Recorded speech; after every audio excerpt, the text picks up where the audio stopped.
What interests you the most about football management? We obviously fell in love with football at a really young age.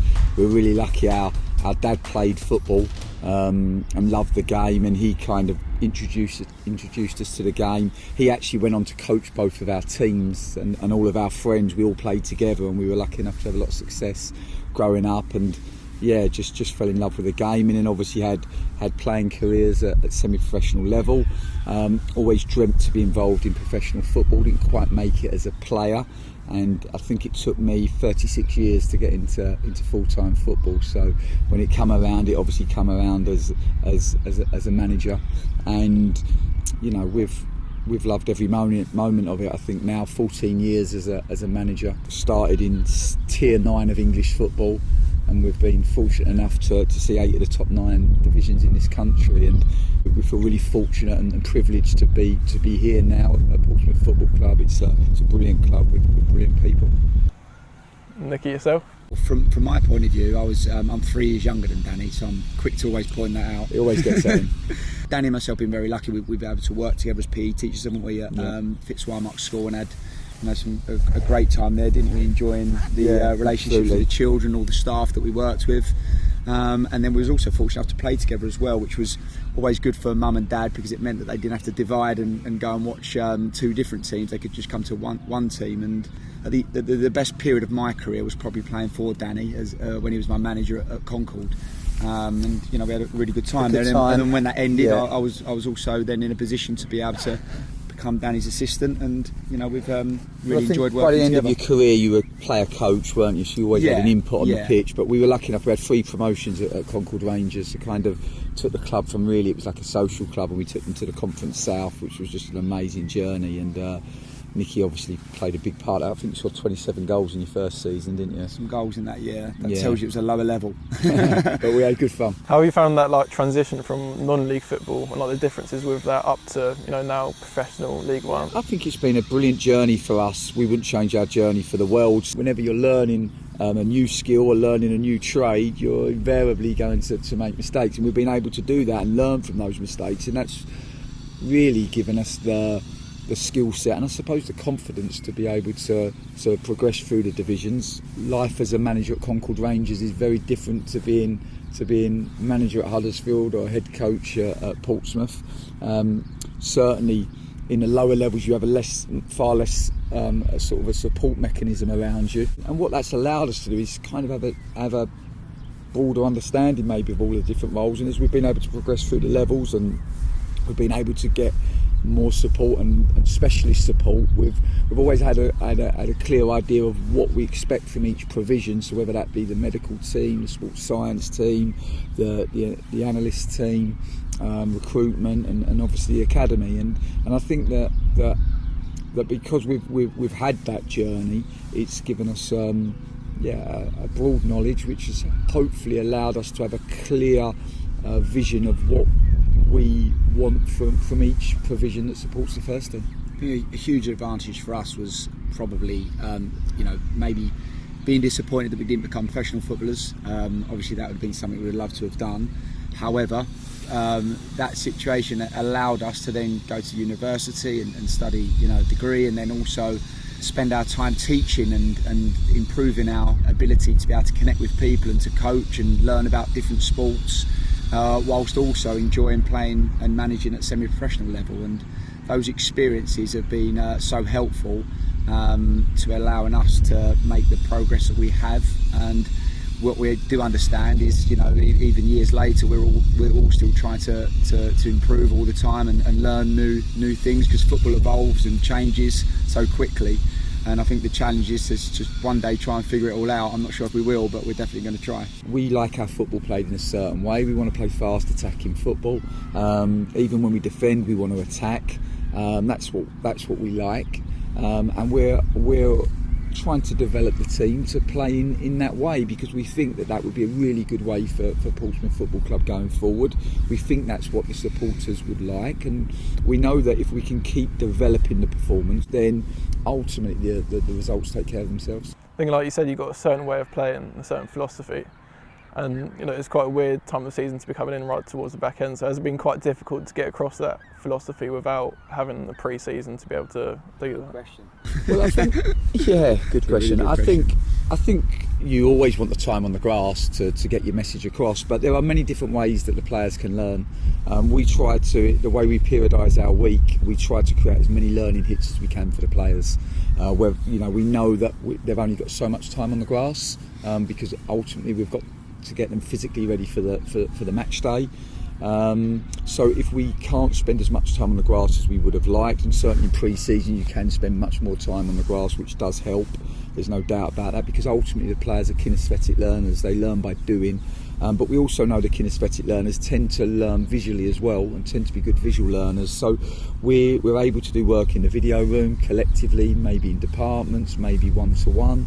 And really for us it's trying to get the players to understand their own performance. Because I think once you get players to understand their own performance, then if they're clear on where they're at, self-aware enough to know where they're at, they normally always have a vision of what they want to be and where they want to get to. And then once you've got that start point and the destination, you then just layer the step and put the stepping stones in place to hopefully try to work towards that. And I think for us, our aim always, every single day, is to wake up and help the people around us become better. Also, it's because it's not the first time that we've arrived at a club during the season, although it's the first time we've arrived towards the end of the season. What we're able to learn as well is how much sort of dose to give to the group, and what their learning capacities are individually and what the collective can take on.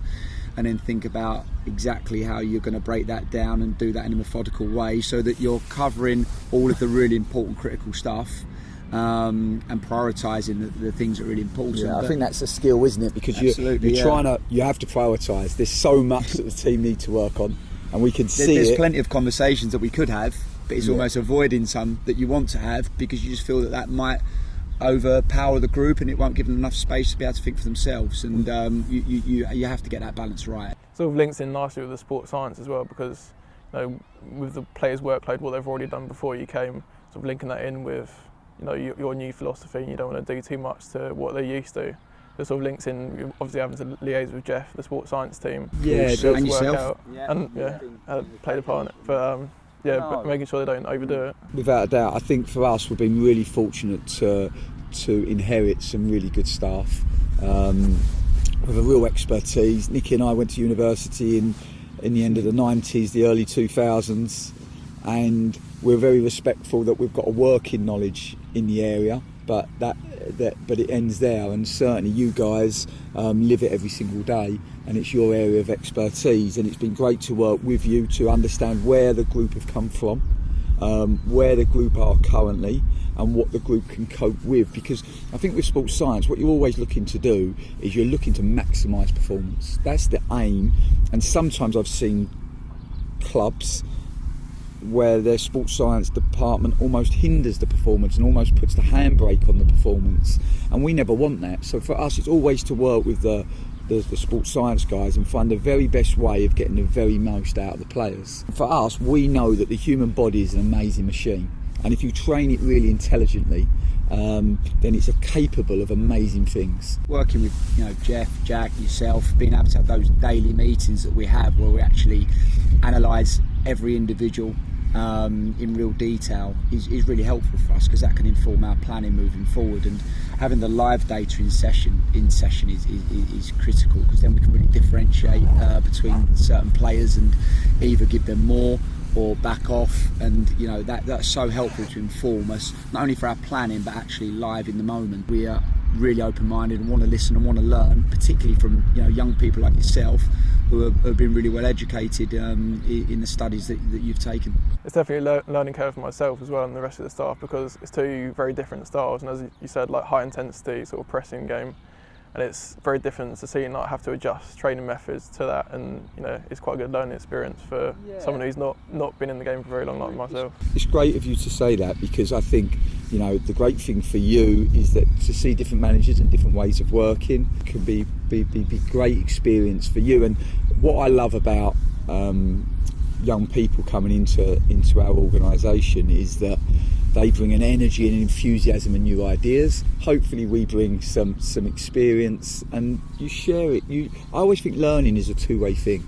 You know, life and relationships are always much better relationships if there's some give and there's some take, and it goes both ways. The relationships which all give and one person giving and the other person taking tend not to be so good. So if we can really upskill our coaches and our support staff, then that can have a massive impact on all of the players. So actually it makes equal sense to put as much energy and time into you guys, because we know that the players will be getting the gains, which is obviously what we want come match day. Sports science is key to your style. What is so important about the theoretical science behind the game that is important to you? Well, I think football is a running game, isn't it? We know that normally when our teams outrun, outwork, outfight, and also outthink our opponent, we normally win.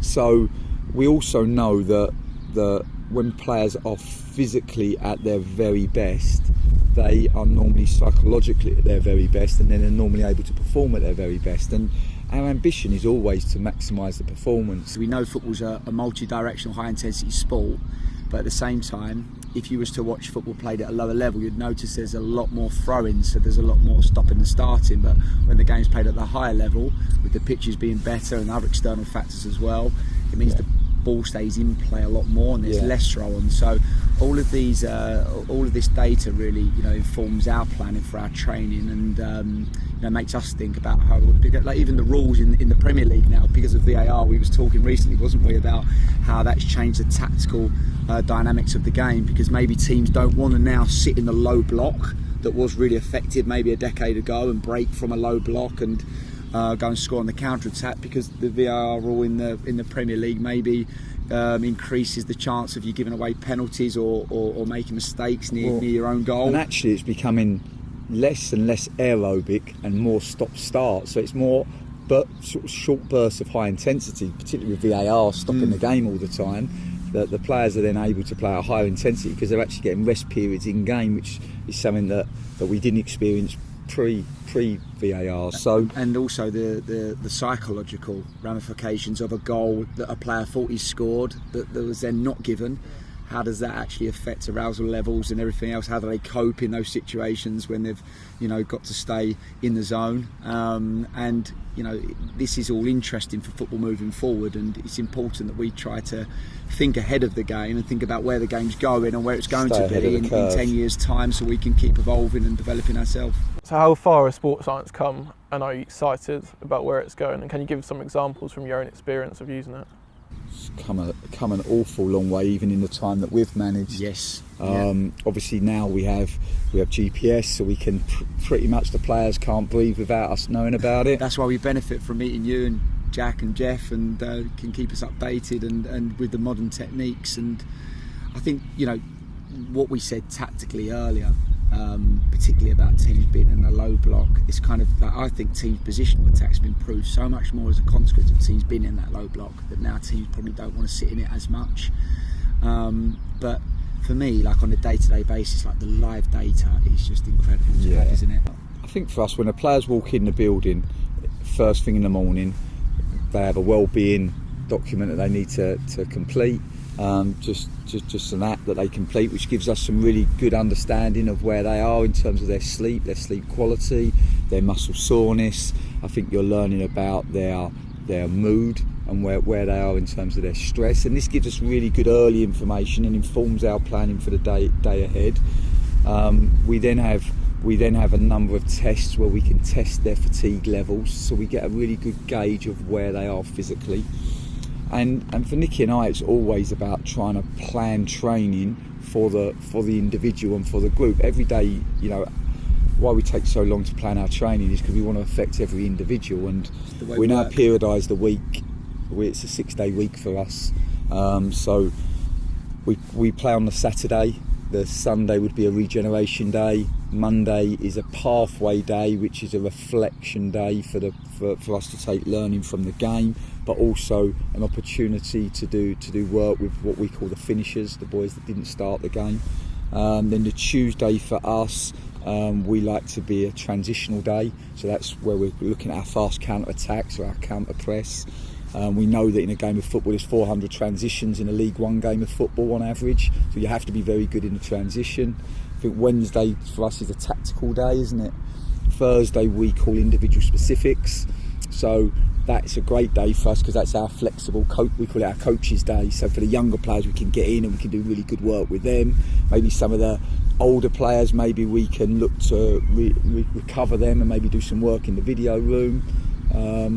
Friday's always a preparation day, and then we get to the best day of the week, which is a Saturday. And you're always learning, aren't you? You're always trying to add to the way you work, and you're trying to find the best way of working with ultimately the ambition of creating the best possible environment for the players. I think that's what we'd love to do, really, is to come to university, to meet more experts, to update and refresh our knowledge, but also to get into other elite performance centres and to see how they're working and how we can move our ideas forward. Yeah, that's definitely the best way of going about it, is creating that holistic sort of monitoring system where you're not just driven by one or two numbers, one or two measures, but so like internal subjects and objects and measures of like the RPE, heart rate, and looking at GPS load and how that corresponds with the other things, and like getting that holistic sort of view of each individual. And that sort of leads on to another question. So how does your coaching vary from, say, speaking to an individual or as a group? How's your sort of methods going between those two vary? I think first and foremost, before you coach anybody, you've got to build a relationship with them. And then once the player knows that you have absolute their best interests at heart, then you can start to then hopefully affect them, not just as a player but as a person as well. And you know, you're always trying to go after behaviours. I think the standards you set are ultimately the standards that you get. A number of things that we say to the players, we always sometimes start with this sentence, is that they actually know a lot of the things that we're talking about already, but all we're trying to do is bring it to the forefront of their mind again. They've been playing professional football for a number of years, or they've been playing since they've been very young. It's not that they don't know, but sometimes in football there's a lot of concepts, and sometimes we call it like the balloons hitting the floor. You've got to try and keep all the balloons up in the air, and sometimes certain balloons hit the ground, and then it's our job just to lift them back up again and start a conversation that might promote some learning and or remind just refresh and remind the importance of a particular situation in the context of the game. And building that trust is definitely important as like an S&C coach, as a sports scientist. When you're trying to get a player in a nice bath after on like cold winter's day, or into a gym session after a 2-hour training session, having that trust and that rapport with the players sort of allows you to coach them, and they trust you as well more. So the university works closely with the team in terms of sports science. How have you found working with the placement students this season? Oh, it's really exciting for us. Our first ambition was to try to get in, and we offered our services because we kind of come from a teaching background, so we did some lectures for them. Really, we were pleased to do that because for us, we always want to give back to our teaching profession and also to physical education, which is a subject that we love. But also, we wanted to get to meet the lecturers so that they could give us their best third-year students, so we could use them as interns. Because, like I said, you just want young, vibrant people that come with energy, enthusiasm, and new ideas, because you know that is going to allow you to stand in the 21st century. And as you get older, like the grey hairs on both of us show, you know that you've got to stay current if you want to. Football and sport is the fastest evolving industry, isn't it? So you've got to stay with the pace. What's your biggest managerial achievement so far? Oh, well, we hope our biggest managerial achievement is yet to come. That's what I always think. I kind of always look forward. We've managed in 8 of the top 9 divisions. We'd like to manage in the 9th division. We think Portsmouth Football Club is a club that we should not put any ceiling on what we can achieve. We're pretty determined, and it's quite hard to stop the person that never gives up.